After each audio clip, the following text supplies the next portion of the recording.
Hello दोस्तों, नमस्कार। स्वागत है आपका Rajasthan GK with Vishnu channel के अंदर। आज हम फिर से पढ़ने जा रहे हैं राजस्थान की बैराट सभ्यता। बैराट सभ्यता से संबंधित आज हम पढ़ने वाले हैं और यहाँ पर इनसे किस किस प्रकार के प्रश्न आएंगे उनको लेकर के बात करेंगे और इसको बिल्कुल छोटे छोटे शब्दों में आसान भाषा में इसको पढ़ के हम आज इसको फ्री करने वाले हैं और इससे छोटे छोटे जो भी क्वेश्चंस बनेंगे उनको आज हम क्लियर करने वाले हैं। तो आइए आज हम पढ़ते हैं राजस्थान की बैराट सभ्यता। कि राजस्थान की बैराट सभ्यता, तो सबसे पहली बात होती है कि बैराट सभ्यता है कहाँ पर स्थित है। तो देखिए ये जो स्थित है ये जयपुर अलवर का मार्ग है, उस मार्ग पर ये स्थित है और जिसमें शाहपुरा उपखंड के अंदर ये आती है और विराटनगर की राजधानी है। महाभारत काल के अंदर ये राजधानी हुआ करती थी विराटनगर की। ठीक है, उसके बाद इस बात करते हैं कि भाई ये इसकी खोज करने वाले व्यक्ति कौन थे। तो इसकी खोज करने वाले व्यक्ति थे कैप्टन वट। कैप्टन बात यह है 1887 की। तो कैप्टन वट था, एक व्यक्ति था, विदेशी था, अपने राजस्थान की ओर इधर घूमने आया था और घूमते घूमते उसको एक पता लगा एक पहाड़ियों के अंदर, जहाँ पर कई सारी पहाड़ी थी जिनको अपन बोलते हैं भीम जी की डूंगरी। कई सारी पहाड़ी थी, इन पहाड़ियों के बीच आता है और बीजक की पहाड़ी ऐसे करके 3-4 पहाड़ी थी। महादेव की डूंगरी, मोती डूंगरी, 3-4 पहाड़ियों के बीच में वो जाता है और वहां पर जाकर के उसको एक शिलालेख मिलता है। उसको एक क्या मिलता है? एक शिलालेख। ठीक है, कैप्टन वट आता है और उसको एक शिलालेख मिलता है और वो शिलालेख देखता है कि वो बीजक की पहाड़ी है, उस पर एक शिलालेख मिला हुआ था। उसने देखा और उसको देखने के बाद पता लगा कि भाई ये शिलालेख है किसका है। तो जब उसने पढ़ा तो उसने देखा कि वो तो मौर्य काल का शिलालेख है, यानी कि सम्राट अशोक जो था उस टाइम का वो शिलालेख है, उनके टाइम ये लिखा हुआ है। तो उसने क्या किया कि उसको पढ़ा। पढ़ने के बाद उसने देखा कि उस पर 3 शब्द लिखे हुए हैं। कितने शब्द लिखे हुए हैं? 3 शब्द। 3 शब्द कौन कौन से थे? बुद्ध, धम्म और संघ, ये 3 शब्द लिखे हुए थे।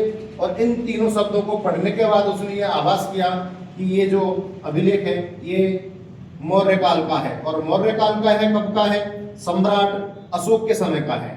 सम्राट अशोक के समय का है और उस पर लिखा हुआ था कि सम्राट अशोक हैं वो मगध के राजा थे और उनके द्वारा गौ हत्या पर जो प्रतिबंध लगाया गया था उसके बारे में ये शिलालेख जानकारी दे रहा था। ठीक है, तो सबसे पहली बात कि कैप्टन वट के द्वारा कौन सा शिलालेख खोजा गया था, ये क्वेश्चन बनता है। तो वो खोजा गया था भाब्रू का शिलालेख। दूसरी बात क्वेश्चन ये बनता है कि भाब्रू के शिलालेख से किसके बारे में जानकारी प्राप्त होती है। तो वो होती है सम्राट अशोक के बारे में। ठीक है, तीसरी बात ये होती है कि जो सम्राट अशोक का ये शिलालेख है ये किस शैली में लिखा हुआ था। तो ये लिखा हुआ था वज्रविदन शैली के अंदर। अब इससे ये इतने प्रकार की जानकारी प्राप्त हो जाती है। इसके बाद एक व्यक्ति था और हुआ क्या था कि 1840 की बात है। 1840 की बात है। इस शिलालेख को यहाँ से काट करके इसको एशियाटिक सोसाइटी ऑफ बंगाल के अंदर एक संग्रहालय है, एशियाटिक सोसाइटी ऑफ बंगाल, उसके द्वारा इसको काट करके उस संग्रहालय में लेकर के चले गए और तब से लेकर अब तक ये वहीं पर ही स्थित है। ठीक है, तो अगर कभी एग्जाम में पूछ ले कि भाब्रू शिलालेख वर्तमान में किस जगह पर है, तो एशियाटिक सोसाइटी ऑफ बंगाल के अंदर वो रखा हुआ है। यहाँ से काट करके उसको ले गए थे। इससे हमें जानकारी प्राप्त होती है कि ये सम्राट अशोक के समय का था और उनके बारे में जानकारी प्राप्त होती है कि सम्राट अशोक को मगध का राजा बताते हैं और उनके द्वारा वो हत्या पर प्रतिबंध भी लगाया गया था। अब बात आती है कि एक और व्यक्ति था जिसने 1871-72 के अंदर एक कनिंघम का सहायक था। ये भी एक विदेशी था, यहाँ घूमने आया था और उसका एक असिस्टेंट और था उसके साथ में, और ये जिसका नाम था डॉक्टर कलायल। वो भी यहाँ घूमते घूमते आता है और उसको लिए भी घूमते घूमते यहाँ पर अशोक के समय ही का ही एक अभिलेख और मिल जाता है। यानी कि ये अगर आपके लिए क्वेश्चन बन जाता है कि बैराट सभ्यता के अंदर अशोक के कितने अभिलेख प्राप्त हुए थे, तो वो अभिलेख प्राप्त हुए थे 2।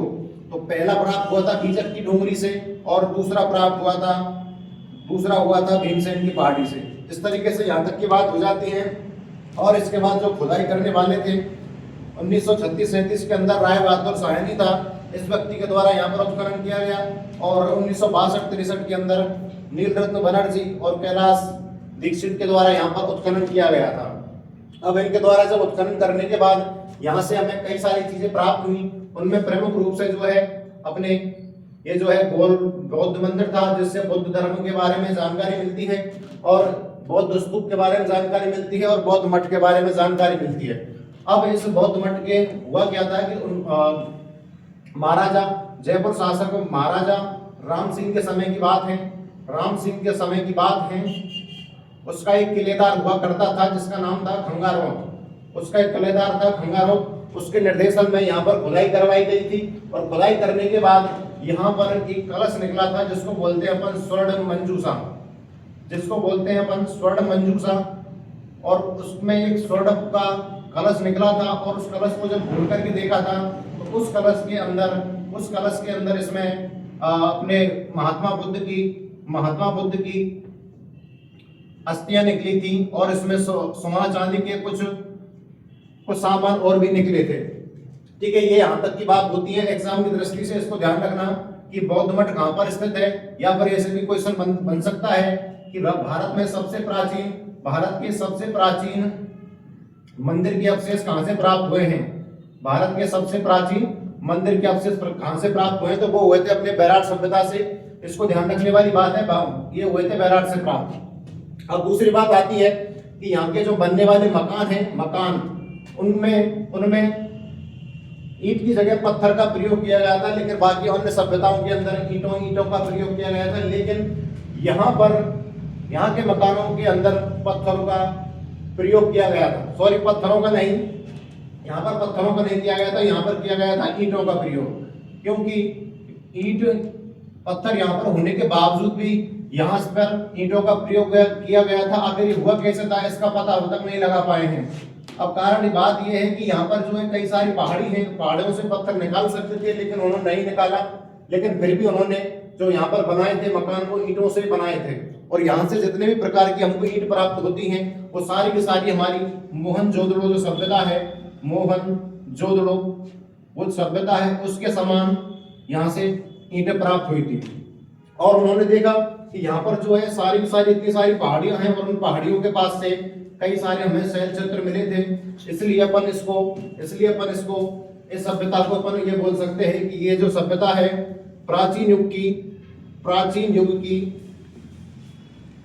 युग की चित्रशाला इसको कहते हैं। अब क्वेश्चन ये बन जाता है कि किस सभ्यता को प्राचीन युग की चित्रशाला कहा जाता है, तो वो अपने कहा जाता है बैराट सभ्यता को। ठीक है, बैराट सभ्यता को ये कहा जाता है। अब ये बात आती है, अब इससे यहाँ से हमें कई सारी और भी जानकारी हमें प्राप्त हुई थी। तो उन जानकारियों में प्रमुख रूप से हमें यहाँ से महाभारत काल के समय की भी कुछ जानकारियां प्राप्त होती हैं।